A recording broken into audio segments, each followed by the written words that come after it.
Laura. I'm Dawn Anderson. How Hi, are Dawn. you? I'm good. Nice to meet you. So glad you could come today. Thank you for the time. Oh, of course. So, I know that we spoke on the phone about the accident that you had with your fiance, but I wondered if we could just revisit that a little bit today. Sure. I don't feel like revisiting it, but yes, it was a horrible accident. This was on November 15, 2018. Okay. My then fiance, Tom Peterson, and me had gone to La Jolla, Okay. California, and we planned our wedding. It was a destination wedding. It was supposed to be very beautiful. But then along with that, we'd also kept a few days to ourselves and also to set up. Okay. My fiance is a marine biologist. Okay. And I'm a marine researcher. Okay. So we're always interested in water and marine life. My fiance is a diver as well. He wanted to dive at La Jolla. Okay. He also wanted to harvest red abalone. Okay. And that was the purpose of his dive. So we've chosen Abalone Adventures. Okay. For our dive trip. Okay. They transported us through their dive boat. And where was the dive supposed to be? It was supposed to be at Alligator Head. Okay. It's really good for abalones. Okay. Yeah. All right. So you were both interested in abalone? We are. Okay. Yeah. And so how many people were on the boat that you were on that day? Yeah, so typically Abalone Adventures has like around 6 patrons on the boat. Okay. But this day we were only 4 of us. It was just me, Tom, and there was another couple, I think Mark and Lucy Wilkes. Okay, all right. And so who was going to be diving that day? Oh, just Tom Okay. along with the diver.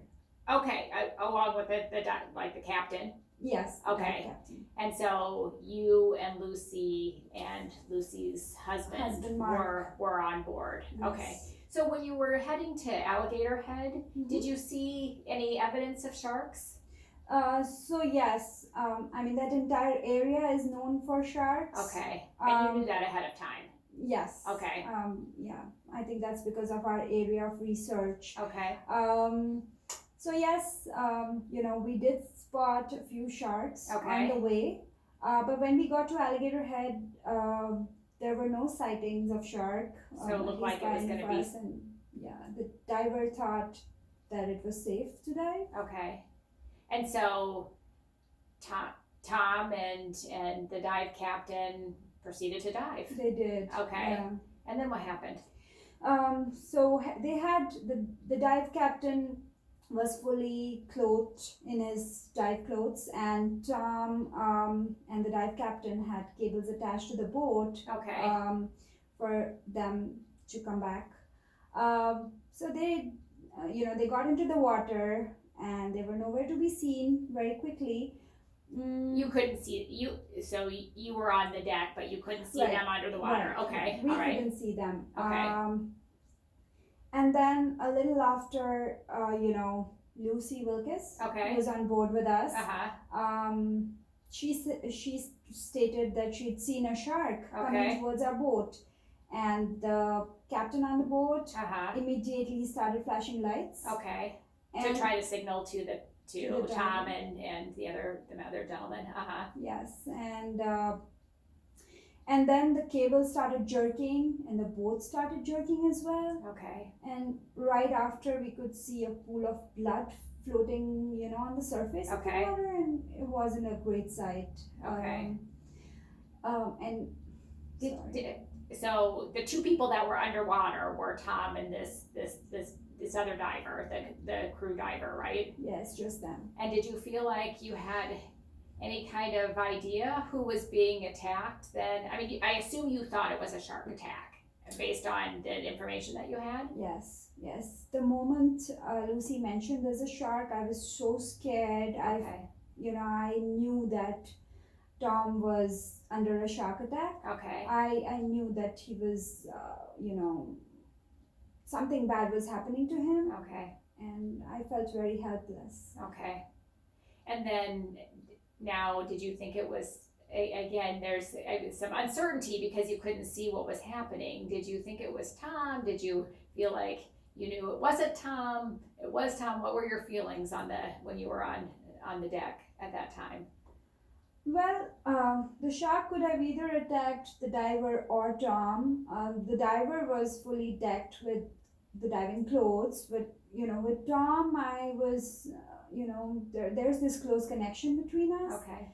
And I could just sense that, I could feel and sort of know that he was the one who was getting attacked.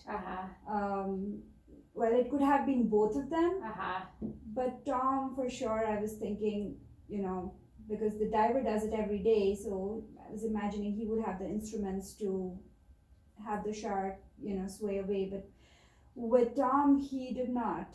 Okay. And so how did he end up getting away? I mean, how was it that he wasn't killed by the shark? So, yes, that was a miracle. The diver had an abalone iron. Okay. And he used started to harvest the abalone. Okay. Yes, and he started to hit the shark with Okay. it. And finally, the shark let go of his leg, Okay. Tom's leg, and Tom was like quickly pulled up to the boat. Okay. The captain on the boat had called the Coast Guards, and there was a helicopter that came to get Tom, transport him to the hospital. Okay. And what happened to Tom? He lost a third of his leg. Okay. Which is very unfortunate. Like, I don't know if he can dive again. Okay. I'm sure that was extremely traumatic for everybody. So, now did you guys get married after this all happened? We did just recently, yes. Okay. And you said, did you say that you had been planning to adopt? Oh yes. Our purpose of getting married was to make our relationship more permanent to the world, and the second and the bigger reason was that we wanted to adopt. Okay. I think it's better to have a legalized marriage when you're going for adoption. Right. So, but yeah, all those plans have been put off for some time. This has been a lot that we've been dealing with lately. So. And what have been your effects since then? What has happened to you? I lost my job. Okay. Why? I fear water now all the more. Did you fear water before this all happened? A little bit. I was drowned during my childhood, and I did fear water to some extent. But like now, I am, I just cannot see water anymore, and it all just comes up to my mind so quickly. Okay. And I had these panic attacks so many times at work that I had to eventually quit. Okay. All right. And how about Tom? How is he doing? Tom has been having a very hard time as well keeping up with his job. Okay. And even personally, like both of us have so many psychological issues. We just wake up with those nightmares, and even during the day, I don't think we are ourselves. Okay. And why did you choose Abalone Adventures for that dive that day? Was there any reason in particular? Yes, there was a very good reason, and it was that for abalones, they've become increasingly rare. So the state of California is protecting the harvests, and they are limiting the weapons to be used. Okay. So abalone abalone trips were known to be very safe. And they also took care of the ecology in general. So from my perspective, I was looking at, because I was not going to dive, so I was looking at something that was very relaxing for me, and this was a luxury diving boat. Okay. All right. So this was going to give me a different experience, which did not happen. Right.